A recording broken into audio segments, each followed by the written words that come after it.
السلام علیکم ورحمۃ اللہ وبرکاتہ الحمدللہ کفا وسلام علی عبادہ الذین اصطفی اما بعد اعوذ باللہ من الشیطان الرجیم بسم اللہ الرحمن الرحیم رضی اللہ عنہم ورضوا عنہ۔ ناظرین کرام، سامعین کرام، میں نے سورہ توبہ سورہ نمبر 9 کی آیت نمبر 100 پڑھی ہے۔ اس مناسبت سے آج میرا ٹاپک ہے، کیا ابو ہریرہ رضی اللہ تعالیٰ عنہ درباری مولوی تھے؟ ناظرین کرام، آج کل ایک ویڈیو بہت وائرل ہو رہی ہے۔ ابو ہریرہ رضی اللہ تعالیٰ عنہ کو درباری مولوی کہا جا رہا ہے، معاویہ رضی اللہ تعالیٰ عنہ کا بھی نام لیا جا رہا ہے۔ میں نام تو نہیں لوں گا ورنہ آپ سمجھ جائیں گے کہ میں مولانا سلمان ندوی کے بارے میں بات کر رہا ہوں۔ اصل میں کیا ہوا، ویڈیو کلپ آئی، اس کے اندر ابو ہریرہ رضی اللہ تعالیٰ عنہ کے بارے میں انہوں نے بیان کیا کہ ابو ہریرہ رضی اللہ تعالیٰ عنہ نے آدھی حدیث گول کر دی، پھر اسی طرح بنو امیہ کے حاضر باش سرکاری مولوی بن گئے، کچھ صحابہ کرام کے بارے میں کہا۔ پھر اسی طریقے سے معاویہ رضی اللہ تعالیٰ عنہ کے دور حکومت کو کہا گیا کہ یہ ظلم والا دور حکومت تھا، وغیرہ وغیرہ۔ یعنی اس ویڈیو کے اندر ابو ہریرہ رضی اللہ تعالیٰ عنہ اور معاویہ رضی اللہ تعالیٰ عنہ کے بارے میں ہے۔ اب آئیے دیکھتے ہوئے چلیں۔ ابو ہریرہ رضی اللہ تعالیٰ عنہ غزوہ خیبر کے موقع پر اسلام لائے 7 ہجری میں۔ 59 ہجری میں وہ دنیا سے رخصت ہوئے۔ 5000 سے زیادہ حدیثیں انہوں نے نبی صلی اللہ علیہ وسلم سے بیان فرمائی ہے۔ کم عرصہ نبی صلی اللہ علیہ وسلم کے ساتھ رہے لیکن ہمیشہ رہے۔ دوسرے لوگوں کو اعتراض تھا کہ اتنی حدیثیں وہ کیوں بیان کرتے ہیں، تو بالآخر تحقیق کی تو پتہ چلا کہ 2000 حدیثیں ہوں گی کہ ایک دن میں 2 حدیث بیان کرنا آسان ہے۔ متن اور سند کے اعتبار سے تو متن کے اعتبار سے 2000 حدیثیں ایسی ملی، سند کے اعتبار سے بھی تحقیق کی گئی، بقیہ مقرر بہت ساری حدیثیں۔ اب سوال یہ پیدا ہوتا ہے، کیا ابو ہریرہ رضی اللہ تعالیٰ عنہ نے معاویہ رضی اللہ تعالیٰ عنہ کے ڈر سے بعض حدیثیں بیان نہیں کی؟ ایک حدیث انہوں نے ذکر کی، صحیح بخاری کتاب العلم کتاب نمبر 3 حدیث نمبر 120۔ ابو ہریرہ رضی اللہ تعالیٰ عنہ بیان فرماتے ہیں، حفظت من رسول اللہ صلی اللہ علیہ وسلم وعائن، میں نے نبی صلی اللہ علیہ وسلم سے 2 تھیلے حدیث کے لیے، فَأَمَّا أَحَدُهُمَا فَبَسَسْتُهُ وَأَمَّا الْآخَرُ فَلَوْ بَسَسْتُهُ فَقُطِعَ هَذَا الْبُلْعُومُ، ایک تھیلا میں پھیلا چکا ہوں اور اگر دوسرا تھیلا پھیلا دوں تو میری گردن کاٹ دی جائے۔ آخر اس حدیث کا معنی کیا ہے؟ مولانا سلمان ندوی نے، اللہ ان کو صحیح سمجھ عطا فرمائے، اہل سنت والجماعت کے طریقے پر چلنے کی توفیق دے۔ حافظ ابن حجر رحمۃ اللہ علیہ نے اس حدیث کے بارے میں کیا کہا ہے؟ انہوں نے کہا، قیامت کی نشانیوں کے بارے میں کچھ باتیں تھیں جن کا ذکر ابو ہریرہ رضی اللہ تعالیٰ عنہ نے نہیں کیا۔ اب یہ کہنا ان کا کہ معاویہ رضی اللہ تعالیٰ عنہ کے دباؤ سے انہوں نے ایسا کیا ہے تو یہ صحیح نہیں ہے، تو بڑا الزام ہو جائے گا، کیونکہ خود ابو ہریرہ رضی اللہ تعالیٰ عنہ کہتے ہیں کہ اگر 2 آیتیں میرے سامنے نہیں ہوتی تو میں کبھی بھی حدیث بیان نہیں کرتا۔ صحیح بخاری کتاب العلم کتاب نمبر 3 حدیث نمبر 118۔ وہ خود کہتے ہیں کہ لوگ کہتے ہیں اکثر ابو ہریرہ کہ ابو ہریرہ رضی اللہ تعالیٰ عنہ بہت حدیث بیان کر رہے ہیں۔ وہ خود کہتے ہیں وَلَوْلَا آیَتَانِ فِي کتاب اللہ ما حدثت حدیثا، اگر 2 آیتیں قرآن کریم میں نہیں ہوتی تو میں کبھی بھی حدیث بیان نہیں کرتا۔ وہ دونوں آیتیں کون سی ہیں؟ سورہ بقرہ سورہ نمبر 2 آیت نمبر 159 اور آیت نمبر 160۔ ان الذين يكتمون ما انزلنا من البينات والهدى من بعد ما بيناه للناس في الكتاب اولئك يلعنهم الله ويلعنهم اللاعنون الا الذين تابوا واصلحوا وبينوا فاولئك اتوب عليهم وانا التواب الرحيم۔ بے شک جو لوگ ہماری نازل کی ہوئی شریعتوں میں سے، ہدایت میں سے جو ہم نے لوگوں کے لیے اتارا ہے اس کو چھپاتے ہیں تو اس کے اوپر اللہ کی لعنت ہے اور لعنت کرنے والوں کی لعنت ہے، لیکن جن لوگوں نے توبہ کر لی، اصلاح کر لیا تو ہم ان کی توبہ قبول کرتے ہیں۔ اللہ نے فرمایا کہ بے شک میں توبہ قبول کرنے والا مہربان ہوں۔ اب آپ ہی بتائیے، ابو ہریرہ رضی اللہ تعالیٰ عنہ کہتے کہ میں چھپاتا نہیں، تو اگر شریعت کی وہ بات ہوتی جس کو چھپانا صحیح نہیں تھا تو کیوں چھپاتے؟ اس کا مطلب ہے اس کا تعلق ان چیزوں سے ہے کہ اگر مصلحت کے تحت چھپایا جائے تو جائز ہے۔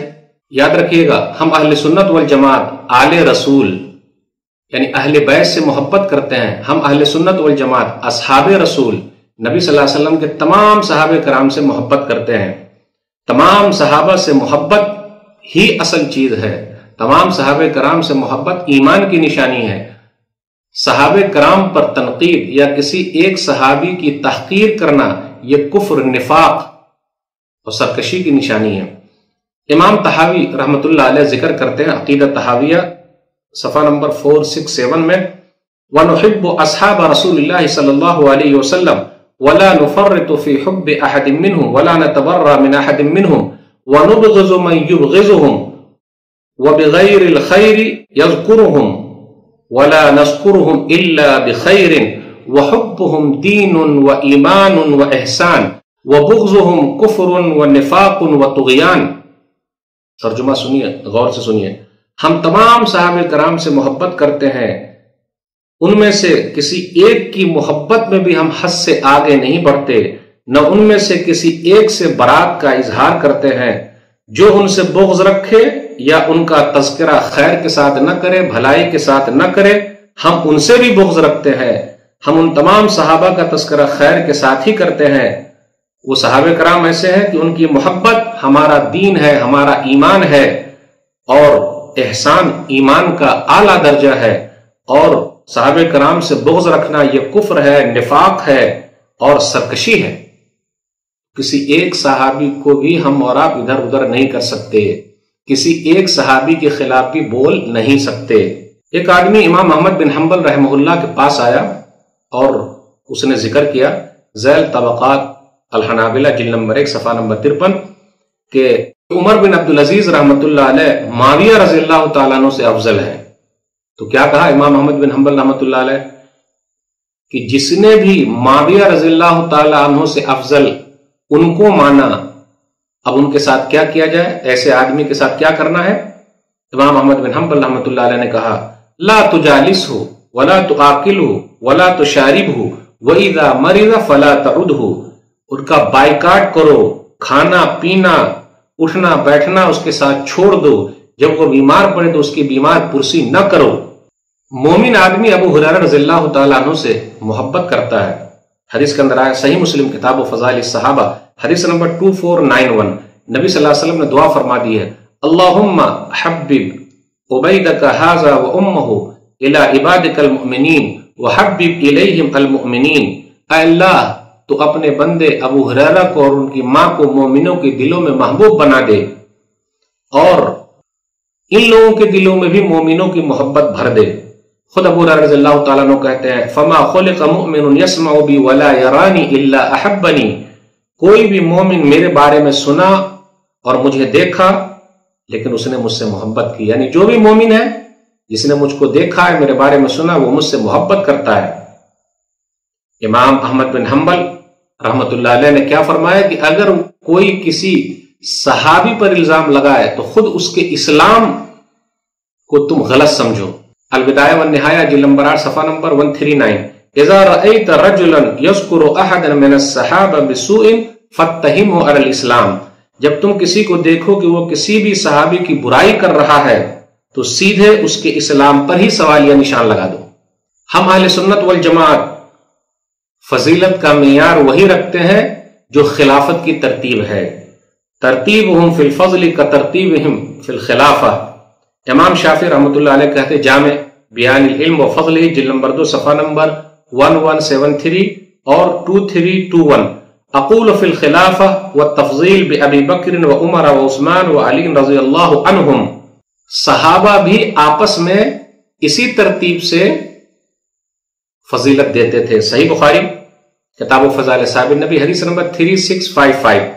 عبداللہ بن عمر رضی اللہ تعالیٰ عنہ کہتے کننا نخیر بین الناس فی زمن النبی صلی اللہ علیہ وسلم فنغیر ابا بکر ثم عمر الخطاب ثم عثمان بن عفان. کہ نبی صلی اللہ علیہ وسلم کے زمانے میں بھی ہمیں انتخاب کے لیے کہا جاتا تو سب سے پہلے ابو بکر، پھر عمر، پھر عثمان. دیکھا آپ نے، یہ ترتیب تھی. اور علی رضی اللہ تعالیٰ عنہ ہم اہل سنت والجماعت کے چوتھے خلیفہ ہیں. اس لیے یہ کہنا دمادم مست قلندر علی کا پہلا نمبر یہ صحیح نہیں ہے. دمادم مست قلندر سیدنا صدیق اکبر آپ کا ہے پہلا نمبر. امام احمد بن حنبل رحمۃ اللہ علیہ سے پوچھا گیا معاویہ رضی اللہ تعالیٰ عنہ اور عمرو بن عاص رضی اللہ تعالیٰ عنہ کے بارے میں کہ کوئی آدمی ان دونوں کی تحقیر کرتا ہے، تنقیص کرتا ہے، ان کی چیزیں بیان کرتا ہے، تو کیا کہا جائے؟ ایسے شخص کو کیا کہیں؟ رافضی کہیں گے؟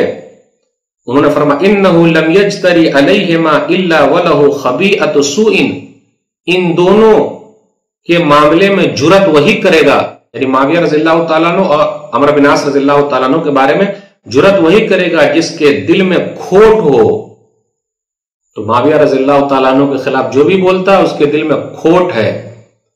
اب بات شروع ہوئی تھی سعودیہ کے خلاف بولنے کا، پھر آگئے بنو امیہ کے خلاف بولنے کا، پھر آگئے معاویہ کے خلاف بولنے کا، اب آگئے راس المحدثین، امام المحدثین، صحابہ کرام کے درمیان ابو ہریرہ رضی اللہ تعالیٰ عنہ کے خلاف بولنے کا۔ ڈر لگا ہوا کہیں اسلام ہی کے خلاف نہ بولنے لگے۔ افسوس کی بات ہے، خطیب بغدادی نے ذکر کیا تاریخ بغداد کے اندر جلد نمبر 1 صفحہ نمبر 209 کہ معاویہ بن ابی سفیان رضی اللہ تعالیٰ ان کا مقام و مرتبہ کتنا اونچا ہے۔ معاویہ بن ابی سفیان ستر اصحاب النبی صلی اللہ علیہ وسلم فاذا کشف الرجل الستر اجترى على ما وراءه۔ ربیع بن نافع کا قول نقل کیا معاویہ رضی اللہ تعالیٰ عنہ کے بارے میں کہ معاویہ بن ابی سفیان رضی اللہ تعالیٰ عنہ صحابہ کرام کا پردہ ہے، جو پردہ چاک کرے گا، پھاڑ دے گا، تو پردے کے پیچھے والے بھی حق میں بھی وہ بہادری دکھائے گا، اس کے پیچھے والے میں بھی ذکر کرے گا۔